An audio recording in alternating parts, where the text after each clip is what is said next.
Hello everyone, welcome to Learner B. I am Shivani Chauhan. इस video में हम क्लास 9th साइंस की बुक का चैप्टर वर्क एंड एनर्जी की के नोट्स सीखने वाले हैं। तो देखते हैं। सबसे पहले हम लोगों को ये सारे के सारे टॉपिक्स जो हैं, यहाँ पर ये टॉपिक्स गिवन हैं, ये सारे टॉपिक्स हम लोग कवर करेंगे।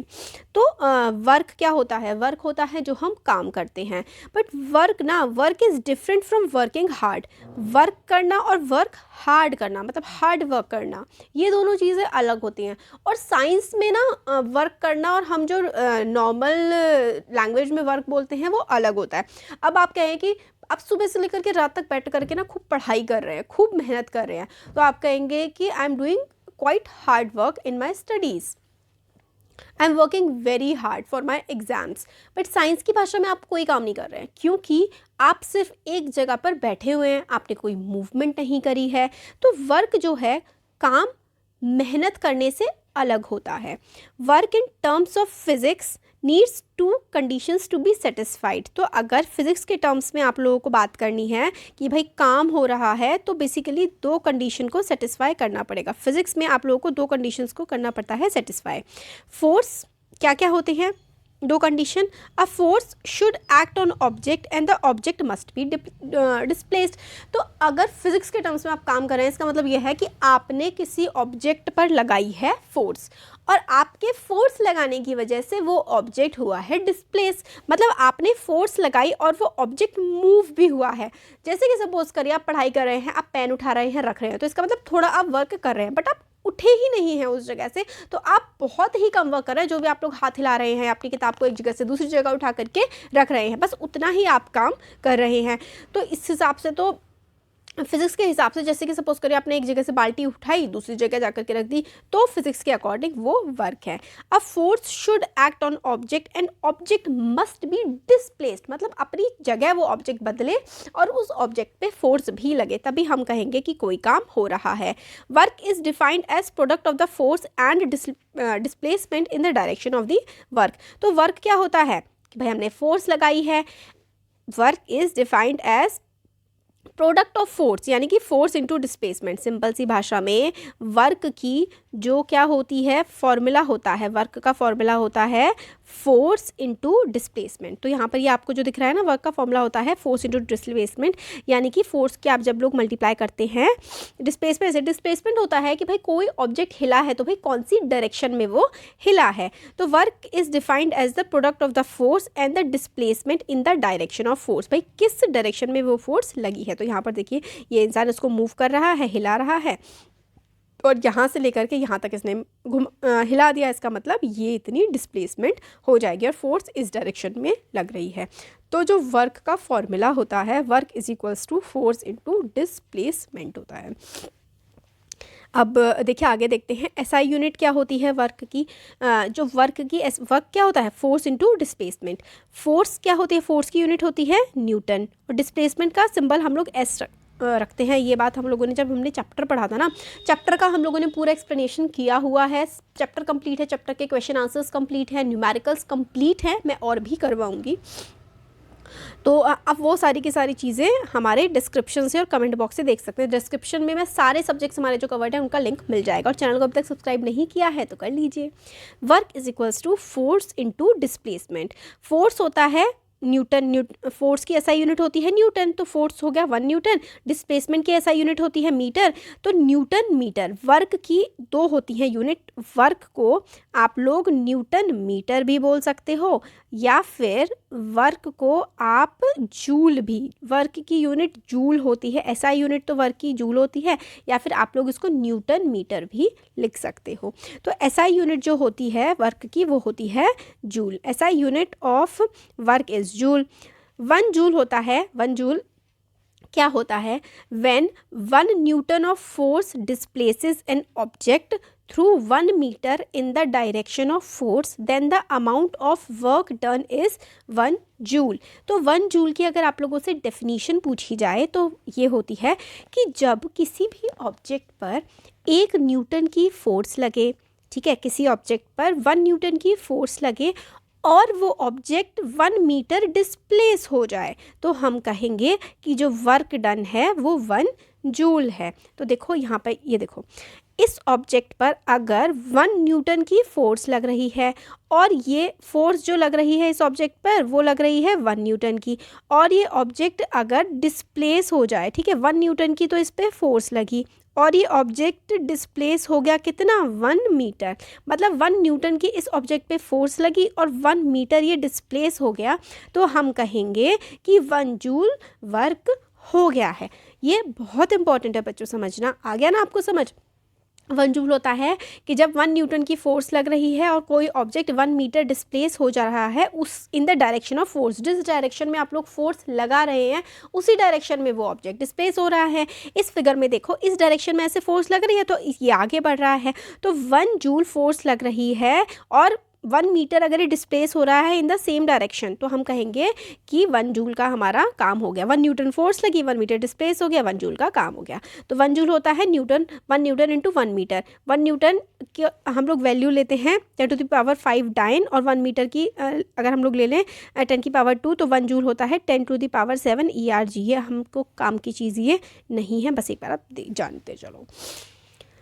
आगे देखिए, as force and displacement are acting along same direction। अब क्योंकि देखो डिस्प्लेसमेंट है और फोर्स है, क्योंकि फोर्स इधर लगी और इधर ही इसी डायरेक्शन में ऑब्जेक्ट मूव कर गया। यहाँ पे देखो, ये जो बच्ची है इस कार को खींच रही है, इस कार को इस तरफ खींच रही है और ये कार इस तरफ एक्चुअल में खिंच भी गई। तो ये बच्ची खींच रही थी कार को जिस डायरेक्शन में, उसी डायरेक्शन में एक्चुअल में ये कार खिंच गई। तो as force and displacement are acting along the same direction, the angle between them is 0। तो ये भी इंपॉर्टेंट है, आप लोगों से MCQs की फॉर्म में पूछा जा सकता है कि फोर्स और डिस्प्लेसमेंट एक ही डायरेक्शन में अगर लग रहे हैं तो उनके बीच का एंगल क्या होगा। तो फोर्स और डिस्प्लेसमेंट के बीच का जो एंगल होता है, जब वो एक मतलब आपने इस डायरेक्शन में फोर्स लगाई और इसी डायरेक्शन में ऑब्जेक्ट मूव भी कर गया, तो इसका जो एंगल बनेगा, ठीक है, एंगल जो बनेगा ना फोर्स का, वो हमारा बनेगा 0 डिग्री, ठीक है। As force and displacement are acting along same direction, angle between them is 0 degree. Thus, work is equals to force into displacement sin theta। इस तरीके से work is equals to Fs sin theta ऐसे करके आप लोग लिख सकते हैं। sin theta अपॉन में आता है, sorry, work is equals to force into S cos theta हमारे पास यहाँ पर आ जाएगा। अब देखो, if force and displacement are not acting along same direction, then work done is equal to the product of force displacement and the cosine of angle between them. तो देखो ये है, यहाँ पर अगर इससे पहले हम बात कर रहे थे कि आपने इधर फोर्स लगाई और इसी डायरेक्शन में वो बढ़ भी गया, बट अगर क्या हो, अगर फोर्स और displacement are not acting along same direction, आप फोर्स ऊपर की तरफ लगा रहे हो, ऐसे करके फोर्स लगा रहे हो और ये ऑब्जेक्ट ऐसे करके आगे बढ़ रहा है, तो इस केस में आप जिस डायरेक्शन में फोर्स लगा रहे हो डिस्प्लेसमेंट उस डायरेक्शन में तो हो नहीं रही। जब ऐसा केस होता है तो हमारा फॉर्मूला बनता है W = F into S cos theta, ठीक है। और जब आप जिस डायरेक्शन में फोर्स लगा रहे हो उसी डायरेक्शन में मूवमेंट हो रही है, तो work is equals to force into displacement, ऐसा होता है डिस्प्लेसमेंट। आपने इस डायरेक्शन में फोर्स लगाई और इसी डायरेक्शन में ही ऑब्जेक्ट आगे बढ़ गया। बट अगर ऐसा केस हो कि आप लोगों ने देखो डिस्प्लेसमेंट, तो आपने फोर्स तो यहाँ लगाई है ऐसे करके, इस ऐसे आप फोर्स लगा रहे हो, बट ये ऑब्जेक्ट ऐसे आगे बढ़ रहा है, तो ऐसे केस में एक एंगल बनता है फोर्स और डिस्प्लेसमेंट के बीच में। तो तब हमारा फॉर्मूला बनता है W = F into S cos theta. इससे रिलेटेड मैं न्यूमेरिकल्स पे जल्दी ही लेकर के आऊँगी। तो W = F into S cos theta, ये हम लोगों का फॉर्मूला बनता है ऐसे केस में जब फोर्स किसी दूसरी डायरेक्शन में लग रही है और डिस्प्लेसमेंट किसी दूसरी डायरेक्शन में हो रहा है। अब आगे देखो, ज़ीरो वर्क, आपसे कहें कि आपने कोई वर्क ही नहीं किया तो आपको गुस्सा तो आएगा ना कि भाई सुबह से काम कर रहा हूँ, सुबह से मेहनत करके पढ़ाई कर रहा हूँ और आप लोग बोल रहे हो कि मैंने काम ही नहीं किया कुछ। तो ज़ीरो वर्क कब होता है? जब आप अपनी पोजीशन से मूव ही नहीं होते हो तो वर्क ज़ीरो हो जाता है। तो as W = Fs cos theta हम लोगों ने देखा था कि भाई अगर हमारी फोर्स ऐसे करके लग रही है और हमारा डिस्प्लेसमेंट ऑब्जेक्ट आगे ऐसे बढ़ रहा है तो एक एंगल बनता है। तो हमारा जो वर्क होता है वो फोर्स और डिस्प्लेसमेंट cos थीटा के फॉर्म में हम लोगों का वर्क उस केस में हो रहा होता है, ठीक है। ये वाली चीज़ इंपॉर्टेंट है। तो जब हमारा वर्क ज़ीरो है, अगर कोई ऐसा केस है कि हमारा वर्क ज़ीरो है यानी कि हम लोग मूव नहीं कर रहे हैं एक पोजीशन से या फिर किसी ऑब्जेक्ट को हमने हिलाया नहीं है, तो फोर्स हमारा क्या हो जाएगा, ज़ीरो हो जाएगा। अगर हमारा वर्क ज़ीरो है, हमारा फोर्स ज़ीरो होगा, तो हमारा एस ज़ीरो होगा या फिर हम लोगों का थीटा की वैल्यू उस समय 90 डिग्री हो जाती है, तो हमारा फोर्स भी ज़ीरो हो जाएगा ऐसे केस में। तो when no force is applied, example हम लोग कोई ड्राइंग बना रहे हैं या फिर हम लोग मेडिटेशन कर रहे हैं, बैठ करके हम लोग ध्यान लगा रहे हैं या हम बैठ करके सिर्फ ध्यान लगा रहे हैं, आँखें हाथ ऐसे करे हुए हैं, देखो ऐसे करके है और हम लोगों की आँखें बंद हैं, तो कर तो हम मेडिटेशन रहे हैं, बट फिज़िक्स के टर्म्स में हम कहेंगे कि भाई कोई काम नहीं कर रहे हैं, बट हमारा ध्यान लग रहा है। तो जब हम कोई ऑब्जेक्ट को मूव नहीं कर रहे थे, आप देखो ड्राइंग बना रहे हो, आप बस अपना हाथ थोड़ा थोड़ा हिला रहे हो, कोई ऑब्जेक्ट मूव ही नहीं कर रहे, तो इसका मतलब ज़ीरो वर्क यहाँ पर हम लोग ले करके चलते हैं। तो F is equals to force यहाँ पर, क्योंकि जब फोर्स ज़ीरो है तो वर्क का क्या फॉर्मूला होता है, फोर्स इंटू डिस्प्लेसमेंट होता है। जब फोर्स अगर ज़ीरो है तो भाई डिस्प्लेसमेंट कुछ भी हो सब ज़ीरो हो जाएगा, यानी कि वर्क डन क्या हो जाएगा, ज़ीरो हो जाएगा। फिजिक्स के टर्म्स में जब आपका फोर्स ज़ीरो लग रहा है किसी भी ऑब्जेक्ट पर तो आप कोई काम नहीं कर रहे हैं। तो work done is zero when displacement is zero. अब देखो वर्क डन क्या होता है, वर्क डन होता है फोर्स इनटू डिस्प्लेसमेंट, यानी कि अगर आप लोग कोई चीज़, आप कितनी ही ताकत लगा रहे हैं, आप एक पहाड़ को धक्का दिए जा रहे हैं, बट वो पहाड़ तो हिला ही नहीं, मतलब आपने कोई काम किया ही नहीं। तो अगर आपने कोई ऑब्जेक्ट हिलाया ही नहीं, आप चाहे कितनी भी फोर्स क्यों ना लगा रहे हो, अगर एस ज़ीरो है तो आपका वर्क डन भी क्या हो जाएगा, आपका वर्क डन भी उस केस में ज़ीरो ही तो हो जाएगा ना। तो देखो work done is zero when displacement is zero, work done zero, S zero. Pushing a huge rock और वॉल, अगर आप पहाड़ को धक्का लगा रहे हैं तो आपने कोई काम नहीं किया, क्योंकि आप पहाड़ आपने हिलाया ही नहीं है, फोर्स आप लगा रहे हैं, कोई मोशन हो ही नहीं रहा है। When you are applying force and there is no motion in the object, in that case we will say that work done is zero because displacement is zero. तो no work is done if the force you exert does not make the object move. कोई काम नहीं हो रहा है अगर आप लोग किसी ऑब्जेक्ट पे फोर्स लगा रहे हैं और वो ऑब्जेक्ट मूव नहीं कर रहा है, that means you are not doing any work. आगे आता है Moon when completes one revolution around the earth then also displacement is zero, so work done is zero.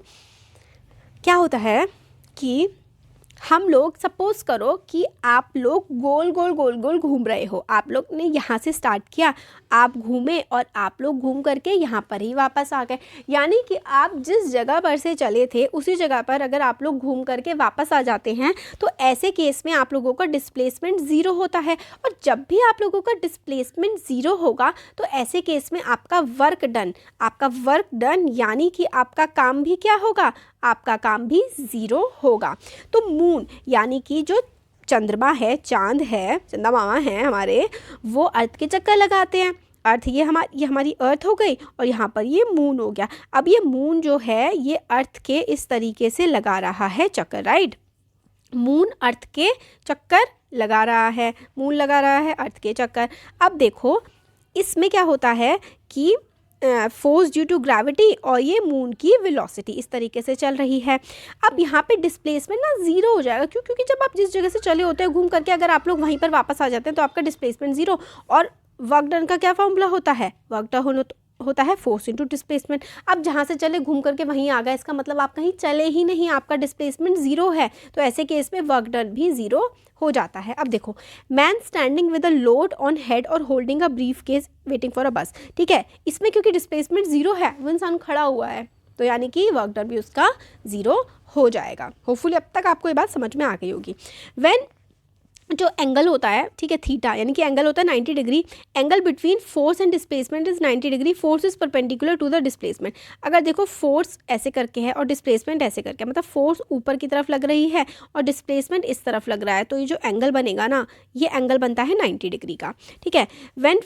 Even when the force and displacement are there but still work done is zero because there is perpendicular to each other। तो theta 90 degree होता है जब भी इस तरीके से, अगर force ऊपर की तरफ जा रही है और डिस्प्लेसमेंट इस तरफ जा रहा है, दो अलग अलग डायरेक्शन में जा रहे हैं और हमारा जो ऐसे एंगल बन रहा है वो 90 डिग्री का बन रहा है, तब भी हमारा वर्क डन 0 होता है। जब भी जैसे कि फोर्स ऊपर की तरफ लग रही है और डिस्प्लेसमेंट इस तरफ की लग रहा है, तो जो एंगल बनता है ना, ये बनता है 90 डिग्री का। और जब भी 90 डिग्री का एंगल बनता है फोर्स और डिस्प्लेसमेंट के बीच, जब भी फोर्स और डिस्प्लेसमेंट के बीच 90 डिग्री का एंगल बनता है, तो उस केस में भी हमारा वर्क डन 0 होता है। तो कितने सारे केसेस हो गए ना कि वर्क डन 0 है। वर्क डन, अगर फोर्स काम नहीं कर रहे, आप किसी चीज़ को हिला नहीं रहे, तो आपका वर्क डन नहीं हो रहा। अगर आप खुद नहीं हिल रहे, फिर कोई ऑब्जेक्ट को एक जगह से दूसरी जगह मूव नहीं करवा पा रहे हैं, तो भी वर्क डन 0 है। मतलब अगर ऑब्जेक्ट ने अपनी पोजीशन चेंज नहीं करी, तो भी वर्क डन 0। कोई उस पे ऑब्जेक्ट पे फोर्स नहीं लगी, तो भी वर्क डन 0। ठीक है। और अगर फोर्स ऊपर की तरफ लग रही है ऐसे और डिस्प्लेसमेंट इस डायरेक्शन में हो रही है, तो इन दोनों के बीच का जो एंगल बन रहा है वो 90 डिग्री बन रहा है, तब भी वर्क डन हमारा 0 हो गया। तो देखो अब आगे है, a man carrying suitcase and walking और a coolie carrying luggage and walking. देखो फोर्स इधर लग रही है और डिस्प्लेसमेंट ऐसे हो रहा है, फोर्स ऐसे करके लग रही है और डिस्प्लेसमेंट भी ऐसे, फोर्स ऐसे करके लग रही है ऊपर की तरफ, और मैन आ गया ऐसे बढ़ रहा है, तो 90 डिग्री का एंगल बन रहा है। अब देखो मैन ने ब्रूफ केस पकड़ रखा है, तो फोर्स ऊपर की तरफ लग रही है और मैन आगे की तरफ बढ़ रहा है, तो यहाँ पर भी क्या हो रहा है, 90 डिग्री एंगल बन रहा है। मतलब हमारा यहाँ पर इन केसेस में भी वर्क डन क्या हो जा रहा है, 0 हो जा रहा है। ठीक है।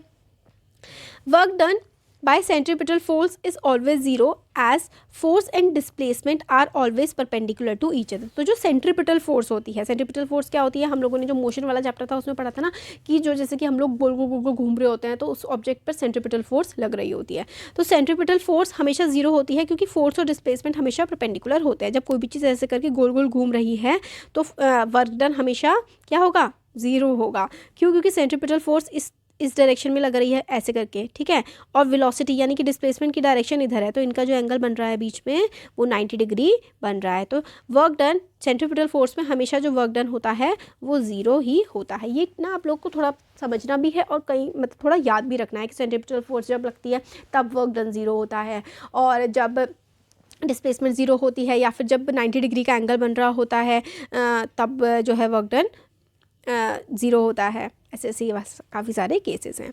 अब during motion of a simple pendulum, tension in the thread is always perpendicular to the displacement of bob. Work done by oscillating pendulum is always 0। तो ऑसिलेटिंग पेंडुलम जो होता है उसमें भी क्योंकि 90 डिग्री का एंगल बन रहा होता है, इसलिए यहाँ पर भी वर्क डन हमारा 0 हो जाता है। तो हमने ये देख लिया इसमें कि भाई कौन कौन से केसेस में हमारा वर्क डन जो है वो 0 होता है। अब ये जो पॉजिटिव वर्क डन है, ये पॉजिटिव वर्क डन हम लोग नेक्स्ट वीडियो में देखेंगे। अब देखो बच्चों, नेक्स्ट वीडियो में हम लोग पॉजिटिव वर्क डन देखने वाले हैं, नेगेटिव वर्क डन देखने वाले हैं, तो और फॉर्म्स ऑफ एनर्जी देखने वाले हैं, और फिर उसके बाद आप लोगों को मर्ज करके एक ही वीडियो मिल जाएगी। तो ये नोट्स का पार्ट 1 है। इसके बाद नेक्स्ट वीडियो में हम आगे के नोट्स बहुत भी देखने वाले हैं। होपफुली वीडियो आपको अच्छा लगा है तो सब्सक्राइब करिए चैनल को और शेयर करिए और वीडियो को लाइक करिए। Thank you. Hello everyone, welcome to Learner. I am Shivani Chauhan. इस वीडियो में हम देखने वाले हैं class 9 science work and energy के नोट्स। इससे पहले हम लोगों ने वीडियो में देखा था काफ़ी कुछ कि वर्क जो है वो डिफरेंट कैसे होता है हार्ड वर्क करने से। अगर आप एक जगह पर बैठे हुए हैं, पूरा दिन मेहनत करके पढ़ रहे हैं, तो साइंस के टर्म्स में आप कोई भी काम नहीं कर रहे हैं। वर्क क्या होता है? वर्क होता है फोर्स इनटू डिस्प्लेसमेंट, यानी कि आपने किसी ऑब्जेक्ट पे कितनी फोर्स लगाई है और वो ऑब्जेक्ट कितना मूव करा है। ये सारी चीज़ें हम लोगों ने देखी थी। अब आगे हम लोग देखते हैं पॉजिटिव वर्क और नेगेटिव वर्क। तो देखिए पॉजिटिव वर्क क्या होता है। इफ़ फोर्स, पॉजिटिव वर्क होता है इफ़ फोर्स एंड डिस्प्लेसमेंट और force component of displacement are acting along same direction then the work done is positive. इसका मतलब ये है कि आपने देखो work is equals to force into displacement into cos theta, यानी कि W is equals to F S cos theta. F होता है फोर्स, एस होता है डिस्प्लेसमेंट, और फिर कॉस थीटा यानी कि किसी एक डायरेक्शन में एंगल बन करके फोर्स लग रही है और डिस्प्लेसमेंट भी हो रहा है। अगर एंगल जो है यानी कि जो थीटा है ये 0 से बड़ा है और 90 से छोटा है, यानी कि एंगल बिटवीन फोर्स और displacement is acute, then value of cos theta is positive, therefore work done is positive. तो ये वाले एक्चुअल में जो टेबल है ना, आप लोग ट्रिग्नोमेट्री क्लास 10th में पढ़ोगे। इन्होंने आप लोगों को ये बता दिया है कि कॉस थीटा, ये जो थीटा होता है ये ना एक एंगल होता है। ये एंगल अगर 0 से लेकर के 90 के बीच में है ना, ये एंगल, ये वाला जो वर्क का फोर्स और डिस्प्लेसमेंट के बीच का जो एंगल बन रहा है, अगर वो 0 से 90 डिग्री के बीच का बन रहा है तो वर्क जो है वो पॉजिटिव होगा। अब ये क्या होता है पॉजिटिव वर्क? अगर फोर्स और डिस्प्लेसमेंट या फिर फोर्स और कंपोनेंट, जिस भी तरफ को डिस्प्लेसमेंट हो रही है, वो सेम डायरेक्शन में हो तो हमारा वर्क पॉजिटिव होता है। अब देखो, जैसे कि when a man pulls a cart और a horse pulls a cart, यानी कि ये देखो, ये मैन क्या कर रहा है, ऐसे करके फोर्स लगा रहा है और डिस्प्लेसमेंट इस डायरेक्शन में हो रही है। Force and component of displacement are acting along the same direction, thus here work is positive. अब देखो फोर्स हमारी इस तरफ लग रही है और डिस्प्लेसमेंट भी हमारा इसी तरफ हो रहा है, तो जिस डायरेक्शन में फोर्स लग रही है उसी डायरेक्शन में अगर हमारा डिस्प्लेसमेंट हो जाएगा, मतलब जिस डायरेक्शन में आप फोर्स लगा रहे हैं उसी डायरेक्शन में डिस्प्लेसमेंट हो जाएगा, तो हमारा जो एंगल बनेगा वो हमेशा 0 से लेकर 90 डिग्री के बीच का बनेगा। तो अगर ऐसा एंगल बन रहा है 0 से 90 डिग्री के बीच का, तो हमारा जो वर्क है वो हो जाएगा, यानी कि ये जो ऑब्जेक्ट है ये आगे बढ़ जाएगा। तो ये होता है हमारा positive work. What about pushing? Pushing मतलब इस तरीके से धक्का देना होता है। Work done during pushing is negative और पॉजिटिव, नेगेटिव भी हो सकता है पॉजिटिव भी हो सकता है। As displacement and component of force is along same direction, work is positive, क्योंकि डिस्प्लेसमेंट भी इसी डायरेक्शन में लग रहा है और फोर्स भी इसी डायरेक्शन में लग रहा है, और हमारा जो थीटा है वो 0 से 90 डिग्री के बीच का है, मतलब 0 से बड़ा या इसके इक्वल है और या फिर 90 डिग्री से अपना छोटा आ रहा है, यानी कि एक्यूट एंगल आ रहा है। तो अगर ऐसा है, एक्यूट एंगल है थीटा का, तो इसका मतलब है हमारा जो वर्क है वो पॉजिटिव हो रहा है। Work is equals to force into displacement cos theta. अब देखो, हमने इससे पहले देखा था कि वर्क अगर हमारा एंगल 90 डिग्री का बनता है तो फिर क्या होता है, हमारा डिस्प्लेसमेंट, हम लोग का वर्क डन हम लोग 0 मानते हैं सॉरी, साइंस के टर्म्स में। जैसे कि यहाँ पर देखो, अगर इस तरीके से फोर्स ऐसे लग रहा है और डिस्प्लेसमेंट ऐसे हो रहा है, तो एंगल जो है थीटा हमारा बन रहा है 90 डिग्री। ठीक है, थीटा हमारा 90 डिग्री बन रहा है, तो जब भी थीटा 90 डिग्री बनेगा तो हम लोग क्या कहेंगे कि when the force and displacement are there but still work done is 0 because there are perpendicular to each other. जब 90 डिग्री थीटा हो रहा है तो हम नो वर्क डन कहते हैं। अब थीटा जो है 90 डिग्री से छोटा है, 0 से बड़ा है, उसके इक्वल है, तो हम कहेंगे कि वर्क डन पॉजिटिव हमारा हो रहा है, मतलब हमारा ऑब्जेक्ट आगे मूव कर रहा है ये हो गया। अब आता है निगेटिव वर्क। तो ये पुशिंग किस तरीके से होता है, तो अब हम लोगों ने पॉजिटिव देख लिया। When force is applied to lift weight up, force and displacement are acting in the same direction. तो अब देखो, जब आपने फोर्स को ऊपर उठाने के लिए लगाया, ठीक है, आपने फोर्स लगाई ऊपर उठाने के लिए, तो फोर्स और डिस्प्लेसमेंट सेम डायरेक्शन में हमारे एक्ट कर रहे हैं। When body falls freely under gravitational pull, the work done by gravity is positive. तो बॉडी नीचे की तरफ जब गिर रही है, कोई ऑब्जेक्ट नीचे गिर रहा है, तो पॉजिटिव वर्क डन हो रहा है, ग्रेविटी उस पर उस समय पर पॉजिटिव काम कर रही है। ये एग्जाम्पल हो गए पॉजिटिव वर्क डन के। अब हम लोग देखते हैं कि निगेटिव वर्क डन क्या होता है। तो फोर्स एंड डिस्प्लेसमेंट और component of displacement are acting along opposite direction, then the work done is negative. Force इधर जा रही है और डिस्प्लेसमेंट इधर, मतलब एक इधर जा रहा है और एक इधर जा रहा है, यानी कि इनकी जो डायरेक्शंस हैं वो क्या है, ऑपोजिट। जब डायरेक्शन ऑपोजिट होती हैं तो जो वर्क डन होता है वो हमारा नेगेटिव होता है। तो फोर्स एंड डिस्प्लेसमेंट और component of displacement are acting along opposite directions, then the work done is negative. तो W is equals to F into S cos theta हो जाएगा। तो थीटा, इस केस में जो थीटा है वो 90 से जो है वो बड़ा होगा और 180 से छोटा होगा, यानी कि जो एंगल बनेगा फोर्स और डिस्प्लेसमेंट के बीच का वो 90 से बड़ा होगा और 180 से छोटा होगा। इफ़ द एंगल जो है वो 90 से बड़ा है और 180 से छोटा है, angle between force and displacement is obtuse. Acute था तो पॉजिटिव वर्क डन हो रहा था, जब एंगल एक्यूट था तो हमारा जो वर्क डन हो रहा था वो पॉजिटिव हो रहा था। अब जब एंगल ऑब्ट्यूज है तो हमारा जो वर्क डन होगा वो नेगेटिव होगा। तो angle between force and displacement is obtuse, then value of cos theta is negative, therefore work done जो होगा, इस केस में जो वर्क डन हमारा होगा वो हमारा वर्क डन होगा नेगेटिव। ठीक है, अगर थीटा 90 से बड़ा है, 90 से बड़ा है और 180 से छोटा है, अगर उसके इक्वल है, तो जो हमारा वर्क डन है वो नेगेटिव होगा, क्योंकि हमारा फोर्स और डिस्प्लेसमेंट अलग अलग डायरेक्शन में जा रहा है। तो देखो, when body is made to slide over a rough surface, the work done by frictional force not applied force is negative, क्योंकि फ्रिक्शन क्या करती है, उस चीज़ को रोक रही होती है, राइट। क्योंकि आप यहाँ पर ऐसे करके पुश कर रहे हो इस तरफ को, ठीक है, फ्रिक्शन इस तरफ को लग रही है, तो इस वजह से जब बॉडी एक स्लाइड हो रही होती है किसी भी रफ सरफेस पे, तो हमारा जो वर्क डन होता है वो हमारा नेगेटिव होता है, क्योंकि फ्रिक्शन ऑपोजिट डायरेक्शन में लग रही होती है। तो आपने फोर्स इधर लगाया, आपकी डिस्प्लेसमेंट फ्रिक्शन इधर दूसरी तरफ ऑपोजिट डायरेक्शन में लगाने की कोशिश कर रही है, तो वर्क डन नेगेटिव हमारा हो जाता है। अब देखो जो मैग्नेट की बात है कि साउथ और same pole repels each other, जैसे कि यहाँ पर साउथ पोल है, तो ये एक दूसरे को क्या करेंगे, एक दूसरे को ये रेपेल करेंगे, यानी कि एक दूसरे से दूर भागेंगे। When south north pole repel south north pole of another magnet, they move away from each other, the work done by magnetic force between them is negative. तो मैग्नेटिक फोर्स का जो इनका होगा ना, फोर्स इसमें जो लग रही होगी मैग्नेट की, वो नेगेटिव लग रही होगी, क्योंकि साउथ रिपेल ईच अदर। जब रिपल्शन होता है तो फोर्स क्या लग रही होती है आपस में, नेगेटिव फोर्स इस केस में लग रही होती है। तो ये हमारा हो गया। अब आगे देखते हैं। When a body is thrown up, body को हम लोग ऊपर की तरफ फेंकते हैं against the gravitational pull, then work done by gravity is negative। जब आप कोई चीज़ ऊपर फेंक रहे हैं तो ग्रेविटी जो काम कर रही है वो नेगेटिव वर्क डन हो रहा है। जब कोई चीज़ अपने आप नीचे गिर रही है तो ग्रेविटी उस केस में पॉजिटिव होती है। जब कोई चीज़ नीचे गिर रही है खुद ब खुद, मतलब आपने ऊपर फेंक के फिर वो नीचे नहीं गिरी है, ऊपर आप फेंक रहे हैं, अगर ग्रेविटी के ऑपोजिट काम कर रहे हैं तो वर्क डन उस पर नेगेटिव होगा, क्योंकि ग्रेविटी उसको नीचे की तरफ पुल कर रही होगी। इसलिए जब आप कोई ऑब्जेक्ट ऊपर फेंकते हैं तो ग्रेविटेशनल पुल उस पे जो नेगेटिव वर्क कर रहा होता है। तो ये नेगेटिव वर्क का एग्जाम्पल हमारे पास हो गया। अब कॉन्सेप्ट रिफ्रेश करते हैं कि negative work done by gravitational force नीचे की तरफ, और positive work done by gravitational force जो है जब कोई चीज़ नीचे की तरफ गिरती है, और नेगेटिव ग्रेविटेशन लगती है जब आप ऊपर की तरफ फेंकते हैं। अब काइनेटिक एनर्जी और potential energy, types of energy, हम लोग नेक्स्ट वीडियो में देखेंगे। Thank you. Hello everyone, welcome to learn अभी extra. I am Shivani Chauhan. इस वीडियो में हम लोग देखने वाले हैं क्लास 9 साइंस की बुक का चैप्टर 11 वर्क एंड एनर्जी। इससे पहले हम लोग काफ़ी कुछ कवर कर चुके हैं, सबका लिंक आप लोगों को डिस्क्रिप्शन बॉक्स में, कमेंट बॉक्स में मिल जाएगा। अब हम देखने वाले हैं different forms of energy.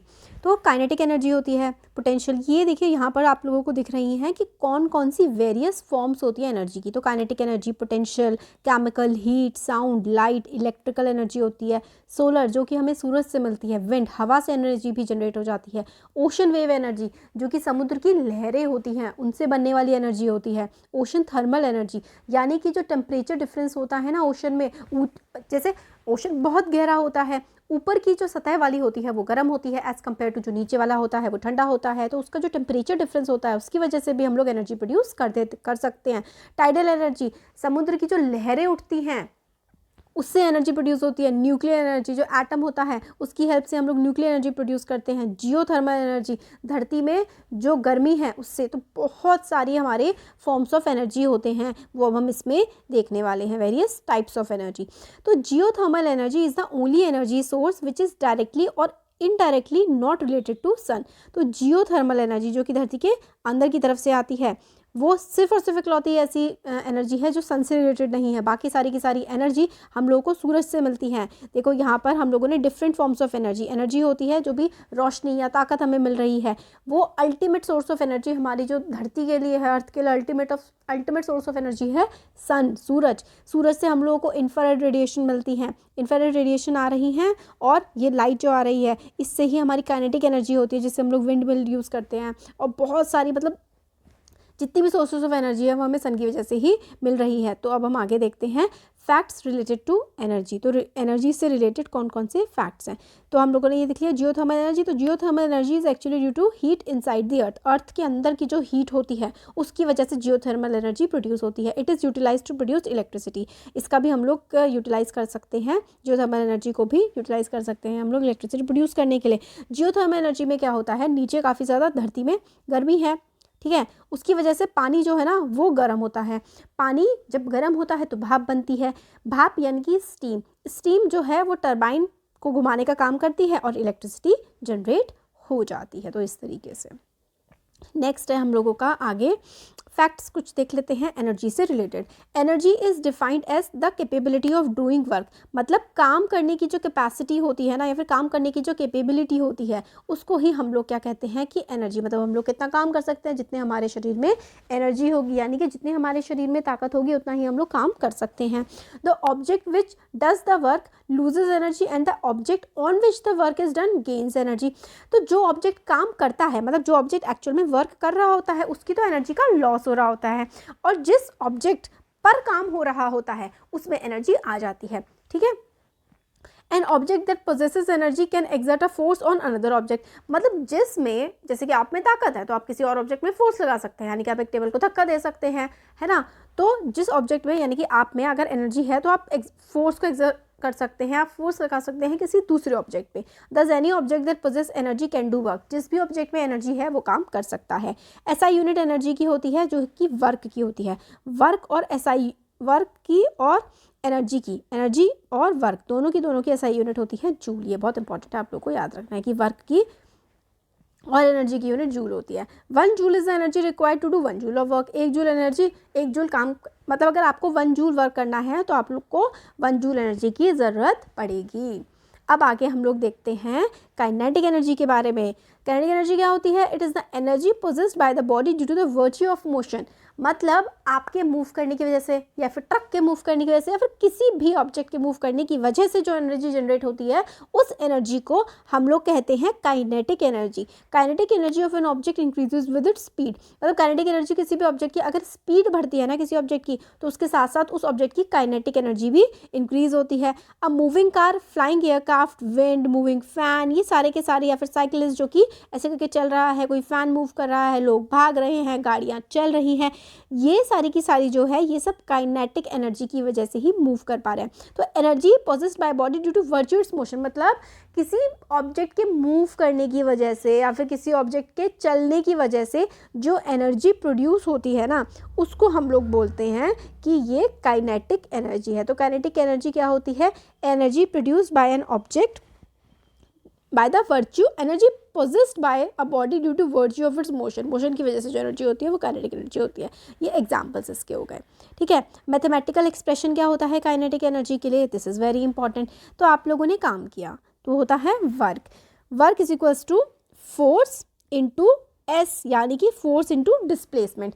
Work किसको कहते हैं? आपने किसी ऑब्जेक्ट पे फोर्स लगाई और उस फोर्स को लगाने की वजह से वो ऑब्जेक्ट मूव कर गया, तो work is equals to force into displacement. ठीक है। तो वर्क क्या होता है? वर्क होता है फोर्स और डिस्प्लेसमेंट। तो आपने किसी चीज़ पे फोर्स लगाई और उसका मूवमेंट हो गया, ये होता है हमारा वर्क। तो work is equals to force into S, F into S. तो एफ क्या होता है? एफ होता है mass into acceleration, mass into acceleration. ठीक है। तो मास होता है एम, एम होता है हमारा यहाँ पर मास, और ए जो है ये होता है एक्सेलरेशन। ठीक है। तो इसलिए हम फोर्स की जगह हम लोग एम इंटू ए रख देते हैं और यहाँ पे एस है। अब हम ये एम और ए है, अब यहाँ पे देखो ये जो होता है ना एस डिस्प्लेसमेंट, इसकी जगह हम लोग v square minus u square upon 2a रख देते हैं डिस्प्लेसमेंट का मतलब। ठीक है। V square minus u square, S जो होता है, एस का फॉर्मूला हम लोगों ने पढ़ा था ना इससे पहले जो चैप्टर था मोशन, उसमें एस ये होता है v square minus u square, यानी कि final velocity minus initial velocity upon 2 into acceleration. तो हम लोग ये रख देते हैं। ठीक है। एस की जगह रख सकते हैं। फिर उसके बाद हम लोग इस तरीके से करते हैं, यहाँ पर देखो अब ये बन रहा था, इधर देखो m into a into v square minus u square upon 2a, ये स्लैश में 2a है ना। अब देखो ये भी ए था, ये भी ए है, तो काट दिया हमने इनको। तो हमारे पास क्या बचेगा? अब हमारे पास इधर देखो m into v square minus u square upon 2, m into v square minus u square upon 2, ये चीज़ हम लोगों के पास यहाँ पर बन जाएगी। ठीक है।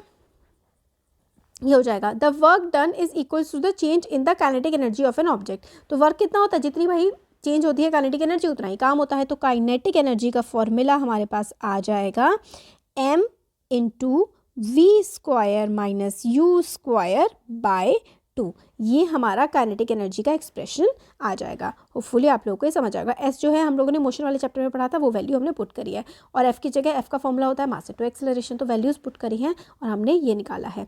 तो if object is starting from rest, अगर ऑब्जेक्ट पहले रुका हुआ था फिर रेस्ट से वो आगे बढ़ रहा है, तो अगर हमारी u की वैल्यू 0 है, क्योंकि कोई चीज़ अगर रेस्ट से स्टार्ट होती है तो u की वैल्यू 0 होती है, ये मोशन में हमने पढ़ा था। कोई चीज़ अगर रेस्ट से रुकी हुई थी कोई चीज़, फिर वो आगे बढ़ रही है, तो u की वैल्यू क्या हो जाएगी, उसके इस पर 0 हो जाएगी। तो काइनेटिक एनर्जी हो जाएगी हमारी mv²/2, तो हाफ mv² हमारी वैल्यू हो जाएगी काइनेटिक एनर्जी की। तो काइनेटिक एनर्जी हो जाएगा हाफ mv²। ये हम जनरली याद रखते हैं कब, क्योंकि कोई ऑब्जेक्ट है वो रेस्ट से स्टार्ट हुआ है तो उसकी u की वैल्यू 0 हो जाएगी, तो हाफ mv² हमारा काइनेटिक एनर्जी का फॉर्मूला बन जाएगा। अब देखते हैं हम लोग पोटेंशियल एनर्जी क्या होती है। तो देखो, potential energy is the energy possessed by the body due to virtue of its height above the earth surface और इट्स शेप और कन्फिगरेशन। तो पोटेंशियल एनर्जी मतलब कोई चीज़ अगर हाइट से गिर रही है या फिर अगर कोई चीज़ हाइट पर रखी है तो उसके अंदर जो एनर्जी है ना, वो एनर्जी होती है potential energy. There are two types of potential energy, एक होती है इलास्टिक पोटेंशियल एनर्जी और एक होती है ग्रेविटेशनल पोटेंशियल एनर्जी। तो हम लोगों ने देखा कि पोटेंशियल एनर्जी होती है हाइट की वजह से किसी ऑब्जेक्ट की, और दो तरीके की पोटेंशियल एनर्जीज होती है, एक होती है इलास्टिक पोटेंशियल एनर्जी, एक होती है ग्रेविटेशनल पोटेंशियल एनर्जी। तो एग्जाम्पल देख लेते हैं। एग्जाम्पल होते हैं पोटेंशियल एनर्जी के, देखो स्ट्रेचिंग अ रबर बैंड, आपने कोई रबर बैंड को स्ट्रेच किया, ठीक है, तो उसमें कुछ एनर्जी लगी, तो यानी कि वो कौन सी टाइप की हो गई, इलास्टिक पोटेंशियल एनर्जी होगी, क्योंकि आपने उस रबर बैंड को खींचा, वो चीज़ इलास्टिक थी। जो भी चीज़ इलास्टिक होती है वो चीज़ खींच पाती है, तो इलास्टिक पोटेंशियल एनर्जी क्या हो गई कि भाई एग्जाम्पल क्या हो गया पोटेंशियल एनर्जी का, स्ट्रेचिंग अ रबर बैंड, ठीक है, तो उसमें रबर बैंड को स्ट्रेच किया, उसमें कुछ एनर्जी स्टोर थी, वो खिंच किया, तो ये इलास्टिक पोटेंशियल एनर्जी का एग्जांपल हो गया। ठीक है, water at the top of the waterfall, तो जैसे कि जो वाटर होता है वाटरफॉल से, मतलब झरने से जो पानी गिर रहा होता है वो bye the virtue of its height होता है, तो हाइट की वजह से वो पानी नीचे गिर रहा है, तो वो जो एनर्जी उसमें स्टोर होती है वो कौन से टाइप की पोटेंशियल एनर्जी हो जाएगी, वो हो जाएगी ग्रेविटेशनल पोटेंशियल एनर्जी, क्योंकि ग्रेविटेशन की वजह से वो जो पानी है वो नीचे गिर रहा होता है, तो वो होती है ग्रेविटेशनल पोटेंशियल एनर्जी। तो इलास्टिक होती है कि रबर बैंड से खींचते होते तो इलास्टिक पोटेंशियल एनर्जी होती है। तो ये हो गया योयो इन हेल्ड इन योर हैंड, तो इस तरीके से आप लोग उसको घुमा रहे हैं, stores energy because of position. और ड्राइंग अ बो, आप लोग कोई बो खींच रहे हैं तो आप लोग उसमें कुछ स्ट्रेस लगा रहे हैं, तो stores energy because of its position. तो ये हम लोगों ने पोटेंशियल एनर्जी देखा। तो इस वीडियो में हमने एक तो काइनेटिक एनर्जी के बारे में देखा, पोटेंशियल एनर्जी के बारे में देखा, और हम लोगों ने देखा कि कितने टाइप की एनर्जी होती है और अल्टीमेट सोर्स ऑफ एनर्जी होता है सन। आगे के वीडियोज़ में हम आगे के टॉपिक्स कवर करेंगे। Thank you. Hello everyone, welcome to learner extra. I am Shivani Chauhan. इस वीडियो में हम क्लास 9 साइंस की बुक का चैप्टर वर्क एंड एनर्जी के नोट्स देखने वाले हैं। इससे पहले हम लोगों ने काफ़ी कुछ कवर कर लिया है। आप देखते हैं ग्रेविटेशनल पोटेंशियल एनर्जी। तो ग्रेविटेशनल पोटेंशियल एनर्जी क्या होती है, ग्रेविटी होता है। ग्रेविटी एक ऐसी फोर्स है जिसकी वजह से कोई भी ऑब्जेक्ट नीचे की तरफ गिरता है ना। तो ग्रेविटेशनल पोटेंशियल एनर्जी क्या होगी, तो work is done on the mass m while it is being raised against gravity, then its energy increases. This energy is gravitational potential energy GPE। तो work is done on the mass, यानी कि कोई भी object है उसमें कुछ भार होता है तो उस पर हम वर्क कर रहे हैं। While it is being raised, जब आप उसको ऊपर, कोई आपने बॉक्स उठाया है सपोज करो ऊपर की तरफ, तो आप लोगों ने ग्रेविटी के अगेंस्ट वर्क किया है ना। ग्रेविटी का क्या मन करता है कि सब चीज़ उससे ज़मीन से चिपकी रहे, बट आप तो बॉक्स को ऊपर की तरफ उठा रहे हो, तो आप ग्रेविटी के अगेंस्ट वर्क कर रहे हो। इट इज़ बीइंग रेज्ड, जब आपने किसी ऑब्जेक्ट को ऊपर उठाया है, it is being raised against gravity, then its energy increases, तो उसकी जो एनर्जी है ना उस ऑब्जेक्ट की, वो एनर्जी उसकी बढ़ जाती है। तो यही होती है ग्रेविटेशनल पोटेंशियल एनर्जी। देखो ये आदमी ने ऐसे करके इस बॉक्स को ऊपर की तरफ उठाया तो इसकी एनर्जी इंक्रीज हो जाती है। Gravitational potential energy of an object at a point above the ground is defined as the work done in raising it. तो ग्रेविटेशनल पोटेंशियल एनर्जी किसी भी ऑब्जेक्ट की क्या होती है कि भाई कितना काम किया है उस बक्से को उठाने के लिए, from the ground to that point against the gravity. भाई उठाने के लिए कितना काम किया है और कहाँ तक आपने उसको उठा लिया है, किस पॉइंट तक। तो GPE of an object at a point above the ground is defined as work done in raising it from the ground to that point against the gravity. तो ऊपर तक उठाने के लिए कितना काम किया है अगेंस्ट द ग्रेविटी, आपने ऊपर की तरफ उठाया तो कितना आपने उस पर काम किया है, उसकी एनर्जी कितनी लगी है उस बॉक्स को उठाने के लिए, वही होती है ग्रेविटेशनल पोटेंशियल एनर्जी। आगे समझ में, GPE किसी भी ऑब्जेक्ट की एट अ पर्टिकुलर पॉइंट, यहाँ पर इसकी GPE कितनी होगी कि भाई ज़मीन से उठाने तक के लिए आपने कितनी इस पर एनर्जी लगा दी है। अब देखिए वर्क डन क्या होता है, force into S, force into क्या होता है, एस होता है हमारा, क्या होता है, तो ठीक है, तो फोर्स की जगह F is equals to M g, ठीक है। और यहाँ पर जो एस है वो हमारी हाइट के लिए हम लोगों ने इसको डिनोट किया है कि भाई कितनी डिस्प्लेसमेंट हुई है, कितना वो ऊंचाई पर गया है, तो यहाँ पर हाइट हम लोग उसको ले लेंगे, देखो है ना, क्योंकि ऑब्जेक्ट यहाँ से लेकर के यहाँ तक गया है, वर्क हुआ है और कितनी हाइट तक गया है, तो ये हम लोग ले लेंगे इसमें, ठीक है। तो एम जी फोर्स की जगह mass into acceleration into H, तो W is equals to M G H. तो जब ग्रेविटेशनल पोटेंशियल एनर्जी होती है तो उसका फॉर्मूला बनता है हमारा W is equals to M G h. Since work done is m ji h and energy equal to M G h is gained by the object in the form of gravitational potential energy.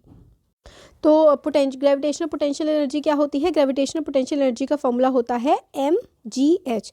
तो potential energy, gravitational potential energy का formula हमारे पास आता है mass into gravity into height, ठीक है। तो m जी H हमारा ग्रेविटेशनल पोटेंशियल एनर्जी होती है कि भाई इस ऑब्जेक्ट को उठाने के लिए हमने ये ऑब्जेक्ट उठाया, ठीक है, इस ऑब्जेक्ट को हमने उठा दिया, इस ऑब्जेक्ट को उठाने के यहाँ तक ले जाने के लिए कुछ मास इसका होगा, ऊपर उठाने के लिए भाई कितनी एनर्जी लगी है, वो होती है gravitational potential energy M G h. H होती है हाइट, मास और कितनी ग्रेविटी है, तो एम जी एच। नेक्स्ट देखिए, the work is done by the man against the gravity due to which the energy get store in the form of gravitational potential energy. क्योंकि भाई इस आदमी ने कोई ऑब्जेक्ट उठाया है तो इसने ग्रेविटी के अगेंस्ट काम किया है, क्योंकि ग्रेविटी का तो मन था कि ये नीचे ही रहे, बट इसने क्या किया, ग्रेविटी के अगेंस्ट काम करके इस ऑब्जेक्ट को ऊपर उठा लिया, तो कुछ एनर्जी उस ऑब्जेक्ट में स्टोर हो जाती है। Man has to do a large amount of work to raise it to a greater height, thus store energy is also large. तो जितना ज़्यादा ऑब्जेक्ट को हाइट ऊपर तक ले जाएंगे जितनी ज़्यादा आप लोगों को एनर्जी लगानी पड़ेगी उस ऑब्जेक्ट को उठाने के लिए, मतलब जितना ऊंचाई पर वो ऑब्जेक्ट जाएगा उतनी ही ज़्यादा उसकी ग्रेविटेशनल पोटेंशियल एनर्जी हो जाएगी। Greater the height larger will be work to get more GPE. तो ग्रेटर हाइट होगी, ज़्यादा काम करना पड़ेगा, उसको ज़्यादा जो है एनर्जी लगानी पड़ेगी, तो ज़्यादा ग्रेविटेशनल पोटेंशियल एनर्जी बनेगी ऑब्जेक्ट में। Work done by gravity depends on the difference in vertical height of initial and final position of the object and not on the path along which the object is moved। यानी कि जो gravity work करती है वो depend करती है कि भाई इनिशियल और फाइनल पोजीशन पे कितना डिफरेंस है। ये नहीं कि चाहे ऐसे गई हो या फिर ऐसे गई हो, कोई फ़र्क नहीं पड़ता है। Work done by the gravity जो है वो डिपेंड करती है कि भाई वर्टिकल हाइट मतलब ग्राउंड से लेकर के कितनी ऊंचाई पर है इनिशियल पोजीशन और फाइनल पोजीशन पर, ना कि उसके पाथ पर कि उसने कैसा रास्ता ट्रेवल किया है। चाहे वो ऐसे टेढ़ा मेढ़ा जाए चाहे वो स्ट्रेट जाए, पोटेंशियल एनर्जी जो होगी वो उसका फॉर्मूला एम जी एच ही होगा। और मतलब यहाँ से लेकर के यहाँ तक वाली हाइट हमें पाथ से, रास्ते से कोई फ़र्क नहीं पड़ता, आप सीधा जाएँ चाहे टेढ़ा जाएँ, एम जी एच ही लगेगा, potential energy M G H ही होगी। तो work done by gravity depends on the difference in the vertical heights of initial and final position of object and not on the path along which the object is moved. Next अब आती है elastic potential energy. तो energy of a body due to change in its shape and size is called elastic potential energy. तो किसी भी body में अगर कोई एनर्जी डेवलप हो रही है due to change in its size, उसका साइज बदल गया, उसकी वजह से अगर किसी ऑब्जेक्ट में कोई एनर्जी आती है तो उसको हम लोग इलास्टिक पोटेंशियल एनर्जी कहते हैं।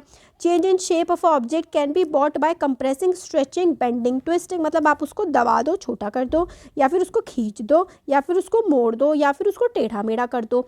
मतलब आपने किसी भी ऑब्जेक्ट की शेप को चेंज कर दिया है। अगर आपने ऑब्जेक्ट की शेप को चेंज कर दिया है इसका मतलब उस ऑब्जेक्ट में आपने इलास्टिक पोटेंशियल एनर्जी डाल दी है। Work is done to change the shape of the object which get store in the deformed body in the form of elastic potential energy. तो वर्क डन आपने उस पर किया है, तो जो आपने काम किया है वो इलास्टिक पोटेंशियल एनर्जी की फॉर्म में स्टोर हो गया है जब आपने किसी ऑब्जेक्ट की शेप को बदला है। तो work is being done on spring और रबर बैंड वाइल स्ट्रेचिंग और कंप्रेसिंग इट। तो आप अगर बैंड को खींच रहे हैं या मोड़ रहे हैं तो उस पर आप कुछ वर्क डन कर रहे हैं। And it is not use to cause a change in velocity और speed of the object. This work thus get stored in the form of elastic potential energy. आपने उसको खींच करके छोड़ दिया, उसकी पोजीशन तो नहीं बदली है। जब आपने एक स्प्रिंग को कंप्रेस किया, स्प्रिंग जो है वो इलास्टिक पोटेंशियल एनर्जी को गेन कर लेता है। इलास्टिक पोटेंशियल एनर्जी का जैसे कि आप एग्जाम्पल दे सकते हो कि भाई आपने रबर को खींच दिया या फिर आपने स्प्रिंग को दबा दिया। तो ये सारे के सारे एग्जाम्पल हमारे हो जाते हैं इलास्टिक पोटेंशियल एनर्जी के। तो इलास्टिक पोटेंशियल एनर्जी एक बो में यानी कि इस तीर कमान में भी स्टोर हो जाती है। जब आप इसके धागे को यहाँ से खींचते हो तो उसमें भी एक इलास्टिक पोटेंशियल एनर्जी आ जाती है। Due to change in the shape is thus use in the form of kinetic energy in throwing of the arrow. तो पहले जब आपने खींची तो इलास्टिक पोटेंशियल एनर्जी आ गई, फिर आपने उसकी पोजीशन चेंज करवा दी एरो की, एक जगह से दूसरी जगह चला गया तो भाई वो काइनेटिक एनर्जी फिर हो गई। तो इसमें एक बो में जब आप उसको खींच रहे हैं तो वो इलास्टिक पोटेंशियल एनर्जी है, और जब वो आगे की तरफ जा रहा है तीर उसमें से निकल के तो वो एक काइनेटिक एनर्जी है, क्योंकि उसकी पोजीशन चेंज हो रही है। आगे देखते हैं, work is done bye winding the key of the toy car. आपने उतने टॉय कार होती है उसकी चाबी आप घुमाते हैं। The energy transfer to the spring inside is store as elastic potential energy. तो आपने उसको की को घुमाया, राइट, आपने की को घुमाया, उसमें क्या कौन सी एनर्जी डेवलप हो गई, वो हो गई इलास्टिक पोटेंशियल एनर्जी। चाबी होती है ना, चाबी को घुमा देते हैं, जब चाबी को घुमा देते हैं फिर उसके बाद वो गाड़ी आगे को बढ़ जाती है, तो यहाँ पर इलास्टिक पोटेंशियल एनर्जी का ही इस्तेमाल हो रहा होता है। Energy transfer to the spring inside is store as EPE elastic potential energy. When जब उसको आप लोग आगे बढ़ा देते हैं फिर वो काइनेटिक एनर्जी के तौर पर तब्दील हो जाती है। तो पहले वो होती है इलास्टिक पोटेंशियल एनर्जी, आपने चाबी घुमाई, फिर उसकी जब पोजीशन चेंज हो जाती है तो अब इस केस में वो इलास्टिक पोटेंशियल एनर्जी से काइनेटिक एनर्जी में चेंज हो जा रही है। आप लोगों ने घुमाया उसको, फिर वो पोटेंशियल एनर्जी जो उसमें थी अब उसकी वजह से आपने चाबी घुमाई तो वो कार आके बढ़ गई। Toy car driven by a winding की। अब हम लोगों ने देखा कि कई सारे टाइप की, कई सारे फॉर्म्स की एनर्जी होती हैं। अब होता है एक law of conservation of energy, मतलब आप किस तरीके से एनर्जी को कंजर्व कर सकते हैं। तो law of conservation of energy states that energy remains conserved, it can neither be created nor be destroyed. Energy हमेशा कंजर्व रहती है, आप कभी उसको डिस्ट्रॉय नहीं कर सकते। जैसे कि आपने देखा इलास्टिक पोटेंशियल एनर्जी है वो काइनेटिक एनर्जी में चेंज हुई है, तो अपनी स्टेट को चेंज करती है एनर्जी, कभी भी डिस्ट्रॉय नहीं होती है, ख़त्म भी नहीं होती है। तो देखो, this simply indicate that energy can be transferred from one form to another but the sum total of energy remains constant. तो सारा का सारा जो सम टोटल है ना एडिशन एनर्जी का वो हमेशा सेम रहेगा, एक फॉर्म से दूसरे फॉर्म में ही एनर्जी बस चेंज होती जाती है। ये है, ठीक है। तो ये वाली चीज़ तो हम लोग जब हमने चैप्टर करा था तो अच्छे से करा था कि भाई law of conservation of energy कहता है कि एनर्जी जो है वो हमेशा कंजर्व रहती है, बस एक फॉर्म से दूसरे फॉर्म में बदल जाती है, वो ना ही कभी क्रिएट होती है और ना ही डिस्ट्रॉय एनर्जी होती है। पावर का कॉन्सेप्ट क्या है? Power is defined as rate of doing work और rate of transfer of energy. मतलब एनर्जी किस रेट से, किस गति से ट्रांसफ़र हो रही है, या फिर आप किस स्पीड से या किस एनर्जी से आप काम कर रहे हैं, वो होती है power. Power is defined as rate of doing work और rate of transfer of energy. Power measures the speed of work done, how fast और slow work is done. Power से हमें पता लगता है कि भाई कोई काम कितना फास्ट हो रहा है, कितना स्लो हो रहा है, ये हमें पता लगता है पावर से। पावर का फॉर्मूला होता है work upon time, very important, इसके न्यूमेरिकल्स आते हैं। पावर इज इक्वल्स टू हमारा क्या होता है, वर्क डन अपॉन टाइम। और यूनिट क्या होती है पावर की? पावर की यूनिट होती है वॉट, ये भी आप लोगों को याद रखना है। वर्क या फिर वर्क डन, कितना काम हुआ है, और वर्क डन अपॉन टाइम होता है, वर्क की यूनिट होती है जूल और टाइम की होती है second. Work unit joule, time की सेकंड। तो पूरी पावर जो है, पावर की यूनिट जो है, पावर की यूनिट होती है वॉट। आप लोगों को यूनिट्स भी याद रखनी चाहिए MCQs के लिए। ऐसा यूनिट पावर की होती है वॉट। और अदर यूनिट्स ऑफ पावर की 1 किलोवाट में क्या होते हैं? 1 किलोवाट में 1000 वाट होते हैं, 1 मेगावाट में 10⁶ वाट होते हैं, 1 हॉर्स पावर में 746 वाट्स होते हैं। ये आपके 10th में भी काम आएंगे, याद रख लेना इसको। 1 वाट क्या होता है? 1 what is the power of an agent which does work at the rate of 1 joule per second. मतलब एक सेकेंड में जितना काम होता है वो होता है वाट। तो 1 वाट किसी भी एजेंट की पावर होती है when it does work at rate of 1 joule per second. अगर 1 जूल काम 1 सेकेंड में कर लिया ना किसी ऑब्जेक्ट ने, तो मतलब 1 वाट पावर उसमें इस्तेमाल हो गई है। अगर 1 जूल काम हुआ है 1 सेकेंड में तो 1 वाट पावर लगी है। एवरेज पावर क्या होती है? The power of an agent may be doing work at different rates at different interval of time. ठीक है, तो एवरेज पावर क्या होगी? Power of an agent may be doing work at different rate at different interval of time. तो different interval of time में जो अलग अलग काम हो रहा है उसका एवरेज कर देते हैं, तो एवरेज पावर आ जाती है। दस average power is used which is total energy consumed per unit total time. तो यही है, देखिए अलग अलग हम लोग अगर डिफिनेशंस निकाल रहे हैं तो work upon time, work 1 work time 1, ठीक है, फिर उसके बाद दूसरा वर्क हुआ होगा वो कितने टाइम में हुआ होगा, इन सब का एडिशन, फिर एवरेज निकल जाता है। Commercial unit of power, for bigger unit joule is very small unit, we use kilowatt hour. जो हम लोग घर में इलेक्ट्रिसिटी होती है वो किलोवाट आवर में हम लोग निकालते हैं, जूल में नहीं निकालते। 1 kilowatt hour is the energy used in 1 hour at the rate of 1000 joule per second. तो 1 किलोवाट आवर कितने होते हैं, 1 किलोवाट, और आर की जगह हम लोग 1 आवर ले लेते हैं।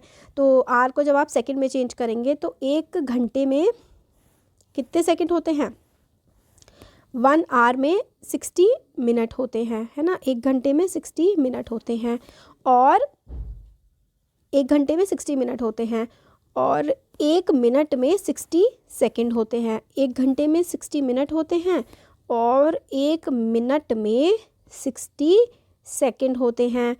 तो 1 घंटे में कितने सेकंड हुए, तो 1 घंटे में हुए 60 × 60 यानी कि 3600 सेकेंड। तो 1 घंटे में 3600 सेकेंड हमारे हो गए। तो 100 वाट और 3600 तो 36 लाख जूल हमारे पास आ गया। तो 3.6 × 10⁻6 जूल होते हैं 1 किलोवाट आवर में। इस तरीके से हम लोग निकाल लेते हैं इसको। अब energy used in households, industries and commercial establishment are used usually expressed in kilowatt hour, है ना, ठीक है। तो 3.6 × 10⁻6 होता है 1 किलोवाट आवर। तो 1 board of trade unit, commercial unit, तो 1 यूनिट हम इसको लेकर के चलते हैं 3.6 × 10⁻6 को।